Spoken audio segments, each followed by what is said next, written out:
오늘 주시는 주의 말씀을 함께 보시겠습니다. 로마서 12장 2절 말씀입니다. 같이 한번 말씀을 읽겠습니다. 시작. 너희는 이 세대를 본받지 말고 오직 마음을 새롭게 함으로 변화를 받아 하나님의 선하시고 기뻐하시고 온전하신 뜻이 무엇인지 분별하도록 하라. 아멘. 오늘은 트랜스포머 변화에 대한 주제로 말씀의 은혜를 나누고자 합니다. 기독교는 변화의 종교입니다. 그렇기 때문에 무수한 역사 속에서 지금까지 교회가 존재할 수 있었습니다. 변화의 역사가 없었다면 교회는 지금까지 존속할 수 없었습니다. 변화를 이루어왔기 때문에, 변화의 증거들이 있었기 때문에 지금 교회가 존재하는 것이고 제가 있고 여러분이 있는 것입니다. 그래서 기독교는 변화의 종교인 것이죠. 단순한 외형의 변화가 아니라 그 속이 변하고 생각이 변하고 가치관이 변하고 인생이 변하고 역사가 변하고 문화가 변합니다. 우리가 유럽 여행을 가보면, 굳이 성지 순례가 아니고 유럽 여행을 가보면 곳곳마다, 도시마다, 마을마다 중심에 교회가 서 있습니다. 그 유럽의 모든 문화, 모든 사상, 정치, 경제, 문화, 교육, 예술, 모든 게 기독교적인 문화입니다. 그걸 부정할 수 없을 겁니다. 아무리 기독교를 부정하고 폄하하려고 해도 부정될 수가 없는 겁니다. 왜? 우리 헌법조차도 그걸 기반으로 있고요. 우리 교육 현장도 그걸 기반으로 하고 있고요. 부정할 수 없는 겁니다. 왜? 말씀은 변화를 가져오기 때문에 그러한 것입니다. 우리가 예수를 믿는다고 하는 것, 믿는다라고 하는 그 자체는 단순히 어떤 사실, 어떤 말에 대하여 내가 그렇다라고 인정하고 진술하는 것으로 다 된다고 생각하면 오산입니다. 믿음은 그런 것이 아닙니다. 믿음은 자신을 바치는 겁니다. 믿음은 자신을 완전히 던지는 겁니다. 그게 믿음인 거예요. 우리가 신앙의 기쁨을 누리지 못하고 예배의 기쁨을 누리지 못하고 신앙생활의 행복을 느끼지 못한 이유는 그냥 지식적으로 yes, 나도 동의해 라고만 했기 때문입니다. 자신을 바친 적이 없기 때문에 진정한 예배의 기쁨, 신앙생활의 기쁨, 믿음의 기쁨을 누리지 못하는 겁니다. 여러분, 빌립보서 3장 7절부터 9절까지의 말씀 보면 이 유럽의 변화, 역사를 가져온 사도 바울이 말한 것이 있습니다. 제가 읽어드리겠습니다. 그러나 무엇이든지 내게 유익하던 것을 내가 그리스도를 위하여 다 해로 여길 뿐더러 또한 모든 것을 해로 여기면 내 주 그리스도 예수를 아는 지식이 가장 고상하기 때문이라. 내가 그를 위하여 모든 것을 잃어버리고 배설물로 여김은 그리스도를 얻고 그 안에서 발견되려 함이니 내가 가진 의는 율법에서 난 것이 아니요 오직 그리스도를 믿음으로 말미암은 것이니 곧 믿음으로 하나님께로부터 난 의라. 유럽의 역사를 바꾼 사람이 사도 바울이잖아요. 유럽을 바꾼 사람은 사도 바울이었어요. 미개한 유럽을, 바이킹의 나라를 가장 문화가 꽃피우는 세계로 만든 사람이 사도 바울이라고요. 사도 바울이 고백을 하고 있는 것입니다. 전에 미국의 한 고교에서 총기 참사가 일어났습니다. 나치 복장을 한 10대가 기가 난 총을 들고 돌격 소총을 들고 권총을 차고 자기 학교에 들어갔습니다. 그리고 네가 크리스천이냐고 묻습니다. 어떤 아이는 부정했지만 어떤 아이는, 한 여학생은 얘기합니다. I believe in God. 나는 하나님 믿는 믿음의 사람이다 라고 얘기합니다. 그리고 그 머리에다가 권총을 발사했습니다. 또 학생이 묻습니다. 너도 크리스천이냐고 물 때 I believe in God. 또 총을 발사했습니다. 그렇게 여학생, 남학생이 죽어갔습니다. 그리고 그 참사가 일어난 그 이후에 아이들은 모두 흰 티셔츠에 I believe in God이라고 하는 글을 새겨서 다녔습니다. 나는 하나님을 믿는다는 거죠. 이게 믿음입니다. 자기 인생, 자기 존재의 모든 걸 걸 수 있다는 거예요. 이게 진짜 믿음인 거예요. 우리가 예수를 믿는다고 하는 것은 진술이 아니라 나를 바쳐드리는 거예요. 이것을 믿는 사람은 강력한 거예요. 어떤 것도 그 사람을 함부로 할 수 없습니다. 무너뜨릴 수가 없는 거예요.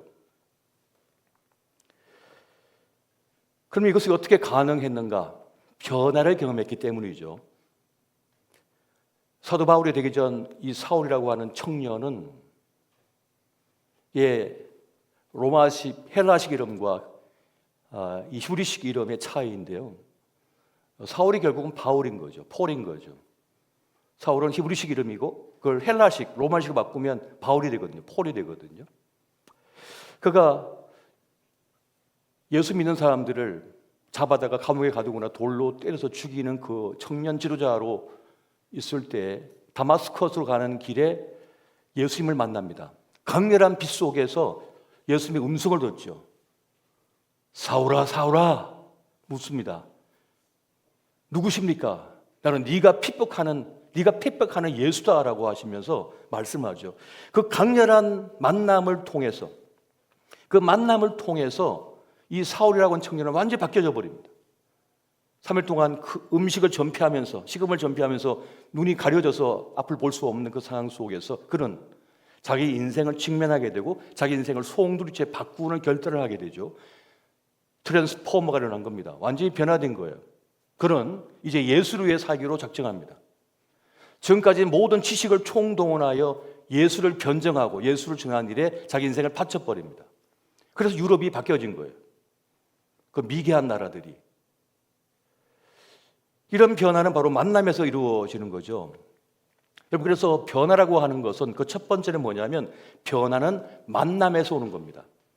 밖에서 누군가 나에게 찾아옴을 통하여 우리에게 변화가 일어나게 되는 거예요. 그 운명적인 만남, 인생의 변화는 바로 그러한 특별한 만남을 통해서 이루어지는 거죠. 히브리서 11장 31절에 보면 이런 말씀이 있습니다. 믿음으로 기생 라합은 정탐꾼을 평안히 영접하였으므로 순종하지 아니한 자와 함께 멸망하지 아니하였도다. 이 히브리서 11장 31절의 진술 속에서 중요한 것이 있습니다. 여러분, 기생 라합은 자신에게 찾아온 기회를 놓치지 않았거든요. 자기에 주어진 인생의 기회를 놓치지 않았습니다. 그 정탐꾼들을 숨겨줌을 통하여 자기 운명을 바꾸게 됩니다. 그러니까 자신에게 찾아온 운명을 받아들이는 거죠. 주님의 부르심 속에 자기를 바쳐드리는 겁니다. 요한복음 1장 12절을 보면 영접하는 자, 곧 그 이름을 믿는 자들에게는 하나님의 자녀가 되는 권세를 주셨다라고 말씀해 주고 있습니다. 그러니까 영접하는 자, 문을 열고 맞아들이는 자, 주님을 맞아들이는 자에게는 하나님의 자녀가 되는 권세, 구원의 역사가 일어난다고 말씀합니다. 그렇게 모든 만남은 사건을 일으키는 거예요. 모든 만남은 사건을 일으키게 되어 있습니다. 주님과의 만남, 또 주님의 복음을 들고 나온 그 사람을 만나는 사건을 통하여 인생의 변화가 일어나게 되는 것입니다. 그 만남을 통하여 우리 영혼의 숫도를 갈아버리는 거죠. 철이 저를 날카롭게 하고 진정한 친구가 내 얼굴을 빛나게 하는 것처럼 그 만남의 사건을 통해서 우리 인생의 변화가 일어나게 되는 것입니다. 그래서 하나님은 우리를 찾아오십니다. 혹은 누군가 진솔한 사람의 옷을 입고 우리를 찾아오는 거죠. 그 사람과의 만남을 통하여 하나님을 만나게 되는 겁니다. 그래서 인생의 변화가 일어나게 되는 거예요. 주님은 우리를 일으켜 세우기를 원하고 더 높은 자리에 세우기를 원하며 더 위대한 삶을 살기를 원하십니다. 거기서 끝나기를 원치 않는 거예요. 우리를 더 강하고 더 나은 사람이 되는 것을 주님께서 원하시거든요. 그래서 우리 인생에 찾아와 주시는 겁니다. 우리 인생을 바꾸는 겁니다. 내가 생각한 나보다 더 큰 뜻과 계획을 가지고 주님께서는 이끄시는 거예요. 그 만남을 통해서 이루어 가시는 겁니다. 저도 10대 시절에 이 복음 전도자를 만나서 처음으로 교회를 다니게 되었고 예수님을 영접하게 되었습니다. 그러면서 제 인생이 바뀌어지게 된 것이죠. 그 전도자의 만남을 통하여 인생이 새로운 차원으로 나가게 된 거예요. 그 만남이 아니었다면 지금 제가 여기에 없을 겁니다. 또 한 가지, 변화는 말씀을 통하여 오는 것입니다. 한번 따라해 보십시오. 변화는 말씀을 통해서 온다. 변화는 먼저는 누군가의 만남을 통하여 오는 것이지만 또 한 가지는 말씀을 통하여 우리는 변화를 경험하게 되는 것입니다. 여러분, 말씀을 듣는다고 하는 게 뭘까요? 그것은 선입견을 버리고 그 말씀 앞에 자신을 완전히 여는 것을 말하는 거예요. 그 진리의 말씀을 내가 받아들이는 것을 말하는 것입니다. 어떤 말씀은 나에게 매우 무척 달아요. 그 말씀 옳아, 좋아. 그리고 그 말씀이 너무나 기쁘게 다가옵니다. 내적 확신의 길로 가는 거죠. 이 길이 맞는 거구나. 그런데 어떤 말씀은 써요. 어떤 말씀은 나를 때립니다. 어떤 말씀은 나를 꾸짖어요. 매우 쓴 말씀이지만 그 말씀이 내 삶을 새로운 삶으로 바꿔갑니다. 그렇게 말씀은 메스가 되어서 우리를 수술하는 거죠. 여러분, 말씀이 진리, 성경의 진리인 이유가 있습니다. 그것이 진짜 변화를 가져오거든요. 역사를 가져오거든요. 여러분, 모든 시대마다 신분자가 있었습니다. 피라미드 구조 속에 우리가 다 살고 있었어요. 너는 종이야. 넌 종이야. 너희 할아버지도 종이었고 너도, 네 아버지도 종이었고 너도 종이야. 네 자식도 종이고 네 손자도 종이야. 이게 신분제잖아요. 그래서 성경은 그와 충돌을 일으킵니다. 모든 문화권, 모든 시대마다 성경은 충돌을 일으켰어요. 왜냐하면 그들의 욕심, 그들의 이익과 충돌을 일으켰거든요. 모든 사람은 존엄하다고 하니까, 성경은. 모든 인생은 평등하다고 얘기하니까. 우리의 존재의 근거는 신분제가 아니고 하나님의 형상을 따라 지음받은 존귀한 존재라고 하는 거예요. 지금도 우리가 자본주의 사회에서 살고 있다 보니까 뭐라고 합니까? 가진 자가, 소유가 많은 자가 상위 그룹이 있고 가지지 못한 자는 밑바닥에 있는 거예요. 피라미드 구조 속에서. 이게 진리처럼 여겨지고 있잖아요. 그런데 지금도 성경은 이 자본주의의 가치와 충돌을 일으키고 있습니다. 그것이 아니라고. 소유나 권력이나 외모나 그런 것으로 사람을 규정할 수 없다는 거예요. 그래서 지금까지 성경의 모든 진리의 말씀들은 이 세상과 충돌을 일으켰고 그리고 다 이겼습니다. 다 승리했습니다. 그래서 지금의 이 문화를 우리가 누리고 있는 거예요. 이 자유를 누리고 있는 거예요. 이 평등을 누리고 있는 거예요. 만약 말씀이 졌다면, 진리가 아니었다면 지금 여러분들은 다 양반 아니면 상놈이겠죠. 두 종류로 살고 있었겠죠. 지금도 여전히. 그러나 말씀이 이겼기 때문에 지금 우리가 이런 자유를, 이런 삶을 누릴 수가 있는 것입니다. 히브리서 4장 12, 13절 같이 한번 보겠습니다.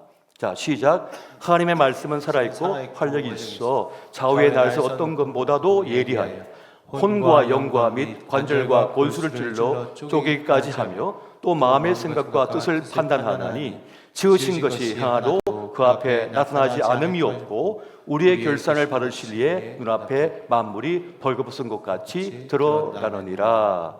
아멘. 이 말씀이 하나님 말씀이 뭔지를 알려주고 있는 거죠. 이 말씀 살아있다는 거예요.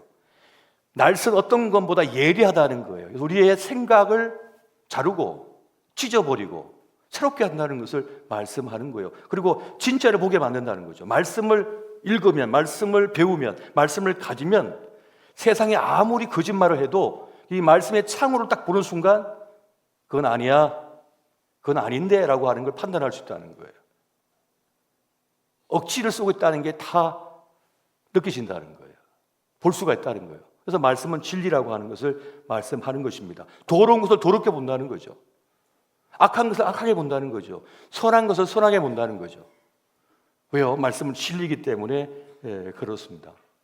세 번째, 그럼 변화는 어디서 오는가? 변화는 갈망을 통해서 온다는 것입니다. 진정한 변화를 원해야 된다는 거예요. 진정한 트랜스포머를 원해야 된다는 거예요. 내가 그걸 갈망해야 된다는 것입니다. 여러분, 인공지능 시대에 가장 필요한 인재는 멘탈이 강한 사람이 돼요. 왜냐하면 우리는 지금 멘붕의 시대를 살아가고 있잖아요. 멘붕이 무슨 뜻입니까? 멘탈이 붕괴된 거잖아요. 정신이 붕괴된 거예요. 워낙 세상이 빠르게 진행하고 있고 워낙 세상이 새로운 세상이 되다 보니까 정신이 하나도 없다는 그런 말씀을 하고 있는 거죠. 그래서 인공지능 시대에도 가장 필요한 인재는 이 정신력이 강한 사람이다 라고 말하고 있는 겁니다. 그래서 어떤 성공이나 목표를 이룸에 있어서 가장 중요한 요소는 의지력이라고 바우마이스터라고 하는 심리학자는 말하고 있어요. 그리고 그 의지력, 그 정신력은 체력과 관계 있대요. 체력과. 체력이 약하면 의지가 무너진다는 거죠. 그래서 체력을 더 강화시켜야 된다는 거예요. 같이 간다는 거죠. 그리고 우리가 변화를 가장 쉽게 가까이 경험할 수 있는 것이 사실은 체력을 강화시키는 겁니다. 몸을 강화시키는 거예요. 운동을 하는 거예요. 저도 매일 특별한 일이 없으면 하루에 1시간 이상씩 운동을 하거든요. 어제도 했고, 그저께도 했고, 그전날도 했고, 일주일 전에도 했고, 1년 내내 했습니다. 매일 1시간 이상씩. 늘 사이클을 타고, 늘 아령을 들고, 푸시업을 하고, 늘 운동을. 그래서 몸이 건강해지고, 몸이 바디가 건강하면 정신적, 의지력도 강해지는 거거든요. 이걸 먼저 우리가 경험할 필요가 있는 거예요. 왜냐하면 몸을 관리하지 못하면 병이 찾아오잖아요. 그러면 생각하는 것도 약해질 수밖에 없고요. 무너질 수밖에 없는 거예요. 그 멘탈이, 정신이 무너져 버리는 것이죠. 그래서 가장 중요한 것이 이 몸을 가꾸고 정신을 가꾸는 것입니다. 여기서 변화는 시작되어지는 거예요. 여기서 변화는 시작되어지는 겁니다.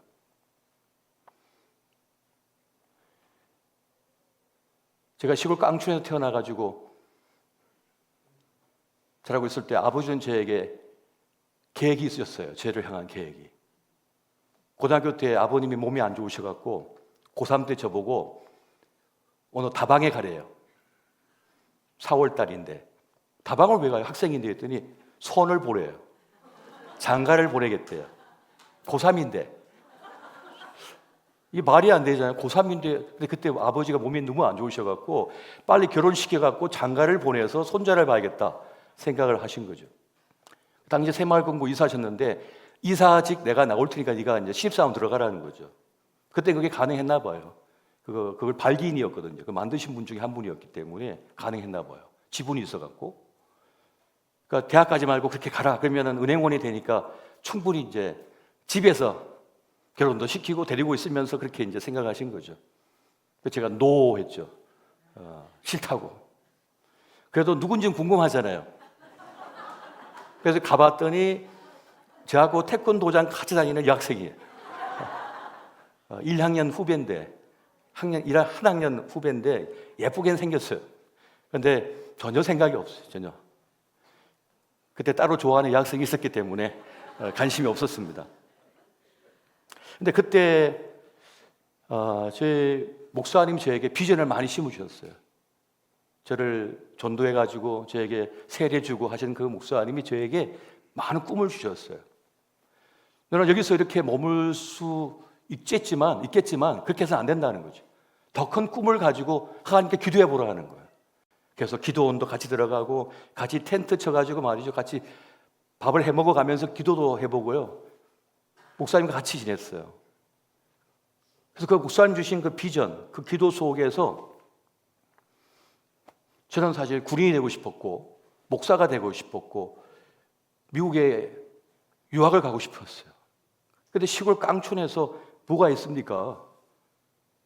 거기서는 잘 살지 모르지만 서울 같은 데 오면은 아무것도 아니에요, 사실은. 그런데 아버님이 갑자기 20대 초반에 돌아가셨으니까 그 꿈은 영원한 것이 되잖아요. 그런데 하나님께서 30대, 40대를 거쳐서 그걸 다 이루게 해주셨어요. 다 성취되게 하셨다고요. 근데 그냥 되는 것은 아니죠. 그 목사님이 서울로 가시고 제가 서울로 같이 대학을 갔다가 그만두고 신학교를 그분 따라서 가서 이제 그분과 함께 교회 개척한 교회 같이 이제 옥탑방에서 2년 동안 먹고 자고 하면서 돕고 있었는데 저한테 그러시는 거예요. 너는 말이지 시골 경상도에서 태어나가지고 사투리가 너무 심해서 이 강남 양재동에서는 안 맞는다. 그래서 저한테 볼펜 하나 딱 주셔요. 모나미 볼펜. 그걸 딱 주면서 입에 물고 성경을 일독하래요. 그 제가 어떻게 했을까요? 입에 볼펜을 물고 성경을 일독했습니다. 그러면서 발음을 조금 고치고 조금은 서울 말씨로 갔어요. 또 한 번은 저에게 책을 읽어라. 그 책을 읽으라는 말씀은 고등학교 때도 하셨거든요. 그래서 제가 거의 고1, 2, 3학년 동안 학교에 있는 도서관의 책을 거의 읽었습니다. 그냥 그렇게 말씀하시니 그렇게 따랐던 거예요. 순종했어요. 진짜 그랬더니 변화가 있죠. 변화가 있습니다. 그때 읽었던 책, 그때 하라고 했던 거 그대로 따라 순종했더니 저에게 엄청난 자산이 된 거죠. 읽었던 책들이.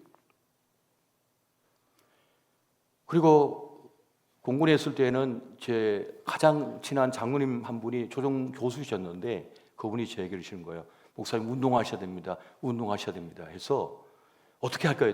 매일 하루 1시간 이상씩 무조건 뛰시고 운동하셔야 된다고. 그래서 그분 말씀 듣고 지금까지도 계속 그렇게 운동을 하고 관리를 하죠. 여러분, 하나님께서 만나게 하신 사람들이 있거든요. 또 누군가의 입술을 통하여 주시는 메시지가 있거든요. 그것은 그냥 말이 아니라 나를 살려내는 말이거든요. 지켜내는 말입니다. 서울대 행복연구자인 최인철 교수가 그런 말을 했어요. 자기가 연구해 보니까 현재 한국 사회에서 20, 30대가 제일 불행하대요. 스스로 불행하다고 말한대요. 그 이유는 진로와 직장이 확정되지 않았기 때문입니다. 무엇 하나 제대로 이룬 것이 없기 때문에 제일 불안하대요. 그래서 우리 20대는 고생은 제일 안 했지만 고민이 제일 많은 세대예요. 아버지, 어머니 세대보다 고민을 더 많이 한대요. 어떻게 먹고 살아야 될까? 어떻게 살아내야 될까? 두려운 거죠. 불안한 거죠. 어떻게 살아야 됩니까? 인생을 길게 봐야 합니다. 인생을 길게 봐야 되는 거예요. 100세 시대잖아요. 짧은 게 아니란 말이에요. 그리고 젊음의 시간은 암중 모색하는 시간이거든요.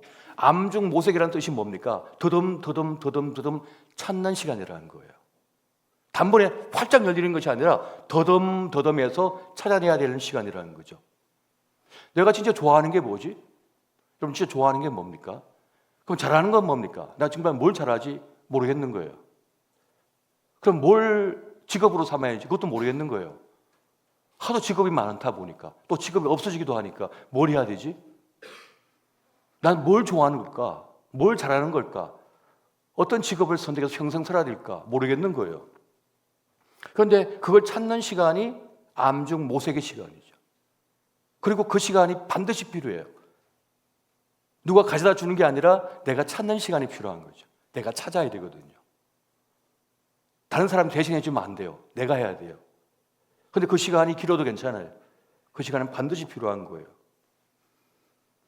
내가 뭘 잘하는지, 무엇을 해야 되는지, 뭘 좋아하는지 확신하기까지는 불안하겠지만 시간이 지나서 하나씩 찾게 되고 확신하게 되면 불안은 사라져 버립니다. 두려움도 거의 사라지게 됩니다. 그때는 달려갈 수 있는 거예요. 근데 그 확신하기까지의 시간은 필요한 거예요. 그 시간이 뭡니까? 변화의 시간인 거죠. 변화의 시간을 받아들여야 돼요. 인생은 단번에 되지 않기 때문에 그러한 것입니다. 제일 좋은 거는 내가 좋아하는데 내가 잘하는 거예요. 내가 잘하는데 돈까지 주는 거예요. 돈이 잘 벌리는 거죠. 그러면 최고의 삶을 사는 겁니다. 저는 제가 좋아하는 걸 좀 잘하게 되다 보니까 겨우 제가 원하는 행복한 일을 하면서 지금 살아가고 있어요. 제가 원래 목사님 저보고 그런 얘기 자꾸 하지 말라고 그러시더라고요. 그렇지 못하는 사람 너무 많은데 자랑하는 것 같으니까 하지 말라고 그러시는데 그래도 자랑하고 싶더라고요. 네. 내가 좋아하는데 잘하는데 돈까지 벌린다면 좋은 거죠. 살아낼 수 있다면. 그런데 난 별로 안 좋아하는데 돈이 벌리잖아요? 그럼 좋아하게 돼요. 난 별로 안 좋아하는데 난 별로 잘못하는 것 같은데 사람들이 와서 돈을 막 갖다 주는 거예요. 막 해달라고 그러는 거예요. 돈을 싸들고 와가지고. 그러면 그 일이 좋아진답니다. 그럴 수도 있는 거예요. 그게 나쁜 일이 아니라면 말이죠. 근데 자기가 진짜 잘하는지도 모르는 사람이 있어요. 잘하고 있는데 잘하는 줄 모른다고 해요. 그런 경우도 있다는 거죠. 우리의 인생이 재미없는 이유는 뭘 좋아하는지 뭘 잘하는지를 모르기 때문입니다. 그런데 그걸 찾는 시간이 반드시 필요한 거예요. 여러분, 인공지능 시대에도 책 읽는 습관을 가져야만 됩니다. 책을 읽어야 됩니다. 왜냐하면 그 책을 읽어야만 이 세상을 알 수가 있고, 그리고 세상이 어떻게 흘러갈지도 판단할 수가 있게 되기 때문에 그렇습니다. 그러니까 질문이 달라지는 거죠. 질문 자체가 달라지는 거예요. 그래서 책은 반드시 읽어야 되는 거예요. 지금도 여전히 우리 시니어들이 열심히 살고 있습니다. 저도 시니어고 우리 어르신들도 다 시니어잖아요. 시니어들이 다 지금 생존하고 계시고 열심히 일을 하고 계셔서 여러분 일자리가 없는 것 같잖아요. 그런데 이 시니어들은 앞으로 이 30년이면, 아니 10년, 20년이면 다 사라집니다. 저도 은퇴합니다. 10년, 20년 기다리면 사라져요. 그럼 그 일은 누가 해야 될까요? 인공지능이 할 수 있는 일이 있고 없는 일이 있잖아요. 지금은 신입사원이 필요 없을 것 같지만 신입사원이 필요하다니까요. 여전히 사람은 필요한 거예요. 그러니까 그 암중 모색의 시간을 통해서 정말 내가 잘하는 게 뭔지를 발견하고 또 잘하는 것이 무엇인지 찾아내는 게 중요한 거란 말이죠. 그리고 앞으로는 노동시간이 많이 단축된다고 합니다. 좋은 소식이죠. 인류 역사는 노동시간의 단축의 역사라고 하잖아요. 원래는 깬 시간부터 잘 때까지 무조건 노동이었거든요. 근데 점점 줄어들었어요. 그게 오늘까지 온 거예요. 그러니까 인류의 역사는 노동 단축의 역사란 말이에요. 단축된다면 어떻게 될까요? 그 많이 만든 것들을, 그 잉여된 것들을 어떻게 자원을 활용할 것인가. 그러면 앞으로 너무 많이 만들어도 안 되겠죠. 적당하게 일하고 적당하게 휴식을 취하는 쪽으로 인류가 이제 발전하게 될 겁니다. 사회적 합의가 이루어져야 되겠죠. 일과 쉼이 균형을 이루어야 되니까. 그렇기 때문에 그때를 우리가 다 알 수는 없어요. 하지만 인생이라고 하는 것은 원래 다 알고 가는 건 아니거든요. 누구든지 인생은 미지수거든요. 막연한 것이 인생이란 말이에요. 그런데 그럼에도 불구하고 하나님의 사람들은 믿는 구석이 있죠. 하나님을 믿는단 말이에요. 그 믿음, 의지함을 통해서 우리는 우리 인생을 버티면서 살아낼 수가 있게 되는 겁니다. 앞서 제가 그랬죠. 인공지능 시대에도 가장 중요한 인재는 멘탈이 강한 사람이라고 그랬잖아요. 정신이 강한 사람이라고 했잖아요. 대부분 이 불안정한 상황과 형편 속에서 무너져 버립니다. 뭐가요? 마음이. 정신이 무너져 버려요. 앞으로 정신병동이나 혹은 상담 그런 분야는 더 발전할 겁니다. 왜? 사람들이 견디질 못하니까. 하지만 하나님 믿는 믿음의 사람들은 하나님을 믿는 신뢰가 있기 때문에, 강한 믿음이 있기 때문에 무너지지 않는다는 거예요. 그래서 유리하다는 거죠. 그리고 특별히 하나님께서는 우리 시대에도 하나님의 사람들을 통하여 하고자 하는 일들이 있으셔서 우리를 찾아오시고 우리 삶 속에 개입하시고 믿음의 사람들을 만나게 하셔서 우리 삶을 선하게 이끌어 가십니다. 이걸 믿는 사람이 하나님의 사람이라고요. 여러분, 진정한 믿음을 가지시기 바랍니다. 진정으로 주님을 믿으셔요. 그 믿음을 가져야만 이 세상을 이기게 될 수가 있게 되어지는 것입니다. 주님은 지금보다 우리가 더 나은 사람이 되기를 원하시고 우리를 돌보고 계신 거예요. 우리 단계 선교팀이 이제 태국을 향해 가는데 왜 갑니까? 트랜스포머를 하기 위해서 갑니다. 변화를 가져오기 위하여 가는 것입니다. 복음이라고 하는 원자폭탄을 그곳에 던지는 거예요. 그러면 그곳에 영적 파장이 일어나는 거예요. 그 짧은 기간 동안에 뭘 할 수 있죠? 진리와 생명의 복음을 그곳에 던지고 오는 겁니다. 그때 누군가에게 그 영혼의 깊은 울림이 되는 거죠. 그 사랑의 손길이, 메시지가. 그곳에 하나님의 복음을, 씨앗을 던져놓고 오면은 그 다음에 가보면 그곳에 복음의 역사가 일어나고 있는 걸 보게 됩니다. 뿌린 씨앗들이 싹을 내고 줄기가 자라고 잎이 나고 꽃이 피고 열매가 맺히거든요. 그래서 생명의 변화, 구원의 역사를 이루기 위하여 달려가는 겁니다. 그 변화의 역사를 위하여 우리가 부름을 받았습니다. 그것이 바로 기적이라고 하는 겁니다. 도무지 일어날 것 같지 않은 일이 일어나는 것이죠. 저도 누군가가 저에게 복음을 전해줬기 때문에 그 만남을 통하여 제 인생이 완전히 달라졌던 거잖아요. 지금의 자리에 오게 된 거잖아요. 얼마나 놀라운 역사인지 모릅니다. 아무도 예상 못했습니다. 저희 아버지는 예상 못하셨을 거예요. 제가 신학 공부한다고 했을 때 시골에서 쫓아올라가고 제 뺨을 들이셨거든요. 2대 독자를. 왜요? 목사하면 굶어 죽는 줄 알고, 목사하면 끝나는 줄 알고. 그렇지 않잖아요. 얼마나 멀쩡합니까? 막 하늘나라에서 보시고 아이고 미안하다 하더라 그랬을 것 같아요. 지금 우리의 인생은 다 알 길이 없지만은 하나님은 아시고 우리 삶을 가장 아름다운 길로, 가장 위대한 길로, 복된 길로 지금 이끌고 계십니다. 오늘 이 은혜가 함께 하시기를 예수 이름으로 축원드립니다.